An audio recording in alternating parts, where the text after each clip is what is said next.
Hi everyone, Miss Kay here, and today I'm going to show you how to activate text-to-speech on your Google Chromebook.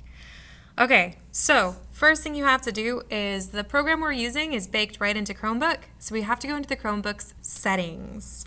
There's two ways to get there. One is a shortcut, Alt-Shift-S, or you can take your mouse and go down to the time, click on time, and then hit this little settings cog. Once settings has opened, you're going to go down and find accessibility, which is towards the bottom on the left-hand side. From here, go to text-to-speech.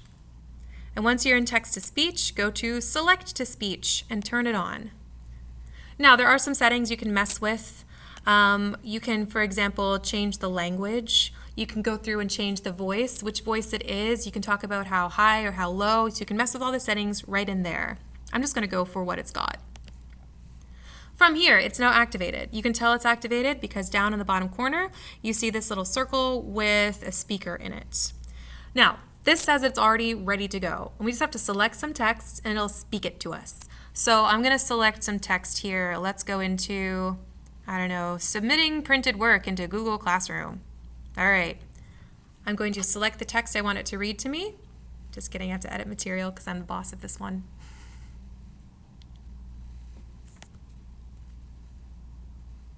Okay, then from here again, I just have to select the text I want it to read to me, and then hit my little search key that's like the magnifying glass and S. Option A, PC submitting There he using goes. Chromebook.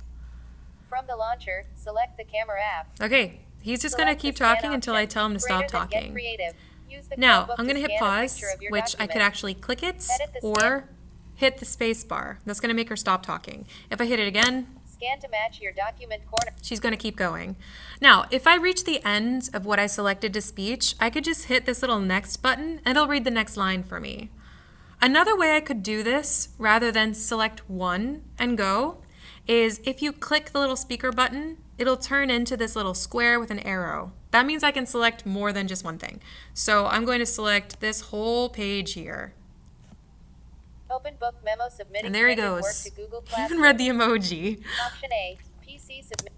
So that's it. Easy as that. Start, stop. As soon as you have it activated, that search S will let you go line by line.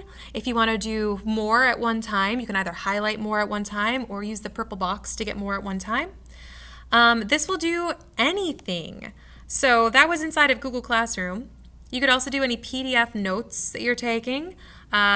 There we go. Let's just try this. Oh, come on, little guy.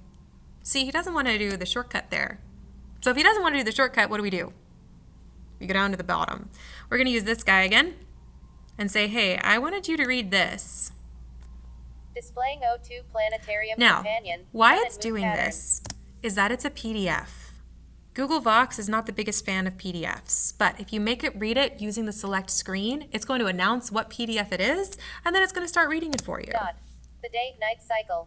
There he Filled goes. circle patterns. Hollow circle does this. Okay, now the whole filled circle, auto circle, that's because when I do my notes, I like to take bullets, so it's reading out what type of bullet it is. But so there's our PDFs. When you're doing slideshows, definitely select a speech. And by that I mean highlight it and then make it say it. Because if you do the other way, so for example, if I, oh, sorry, I'm moving it because I have editing permissions. If I highlight the words and then have it say it using the the magnifying glass and S. Patterns in the sky. There we go, and I can make it go to the next one if I want. If I use the highlight guy, he does something funky. Patterns in the sky. The Which is really annoying. But again, if you just highlight the text and then tell it to magnifying glass S, it'll read it to you nice and neat. If you continue, it'll do the same thing for Google Docs. It'll do the same thing for a website. It'll do the same thing for a Google quiz. It's just select, then magnifying glass S, and it'll talk to you. And if you want it to read more than what you want to highlight, click and drag, then you can just select different parts of the screen. Click and drag, patterns in the sky 1. Lock mode and there is he on. goes. So that's it. That's how you do Chromebooks. If you ever run into a problem though, where the reading sounds really weird and it's a Google product, this Read and Write, which is an add-on for Chrome, will usually read it for you. It can be a little bit sticky. It may work on some things and then not on other things, which can be annoying, but he's there as backup.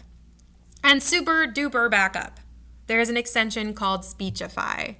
It's Once you get through the free trial, it limits how much data it will read aloud to you. But if you have a PDF that doesn't have the little cursor guy, you can use Speechify to make it work for you. But I'm going to take just a second here to open up this quiz so I can show you how the quiz works.